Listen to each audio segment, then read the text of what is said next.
آپ لوگوں کے لیے زندگی کے کچھ مسئلوں کا حل لائی ہوں۔ نمبر 1 کہ آج کے ٹائم میں ہر کوئی پیسوں کی ہیرا پھیری کر رہا ہے۔ جب معاملہ پیسوں کی لین دین کی آتی ہے تو پھر بھائی بھائی نہیں رہتا اور بہن بہن کی محبت بھی ختم ہو جاتی ہے۔ تو قرآن یہ کہتا ہے کہ جب بھی پیسوں کی لین دین کرو یا پھر کسی کو دو یا پھر کسی سے لو تو پھر کہیں پر لکھ لیا کرو اور 2 لوگوں کو ساتھ میں گواہ بنا دیا کرو۔ یہ قرآن اس وقت کہتا تھا، لیکن ابھی تو موبائل کا زمانہ ہے۔ اگر آپ ابھی اس وقت کسی کو پیسہ دیتے ہیں قرض کے طور پر یا کسی سے لیتے ہیں تو پھر اس وقت ایک فوٹو کھینچ لیا کیجیے یا پھر ویڈیو بنا لیا کیجیے۔ اگر کوئی کہے کہ بھائی تم یہ ویڈیوز کیوں بنا رہے ہو، تو آپ اس کو کہیے کہ میں ثبوت کے طور پر یہ ویڈیو یا فوٹوز لے رہا ہوں تاکہ میں ضرورت پڑنے پر یہ دکھا سکوں کہ ہاں میں نے تم کو یہ پیسہ دیا تھا۔ ورنہ بہت سے لوگ ایسے ہوتے ہیں کہ پیسہ لے کر بولتے ہیں کہ ہم نے پیسہ نہیں لیا۔ تو ثبوت کے طور پر آپ ویڈیوز بھی بنا سکتے ہیں اور فوٹوز بھی لے سکتے ہیں۔ یہ ایک مسئلہ ہو گیا۔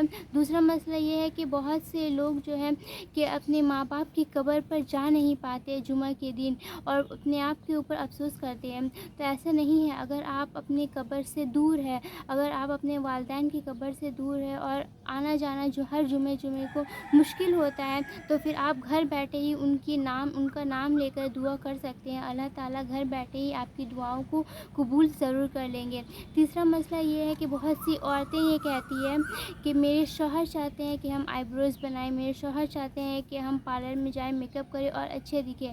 تو شوہر کے چاہنے کے باوجود بھی آئی بروز بنانا جائز نہیں ہوگا، کیونکہ رسول صلی اللہ علیہ وسلم نے ایک بار اگر منع کر دیا تو کر دیا، اس میں اور ہاں اور نہیں کی کوئی گنجائش نہیں ہے۔ آئی بروز بنانا کسی بھی صورت میں جائز نہیں ہے، اب چاہے وہ شوہر کے کہنے پر ہو، ساس کے کہنے پر ہو یا ماں باپ کے کہنے پر ہو، کسی کے بھی کہنے پر ہو، آئی بروز بنانا جائز نہیں ہے۔ چوتھا مسئلہ یہ ہے کہ اکثر لوگ کہتے ہیں نا کہ عورت کا کوئی گھر نہیں ہے، عورت کا نہ ماں کا گھر اس کا اپنا گھر ہے، نہ سسرال اس کا اپنا گھر ہے۔ تو اس سلسلے سے قرآن یہ کہتا ہے، اسلام یہ کہتا ہے کہ شوہر کا گھر ہی عورت کا اپنا گھر ہوتا ہے۔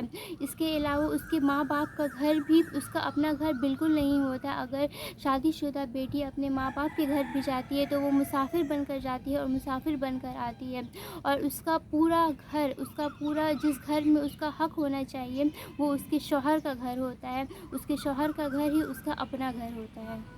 ویڈیو اچھی لگی ہو، انفارمیٹیو لگی ہو تو لائک کمنٹ شیئر ضرور کر دیجیے گا۔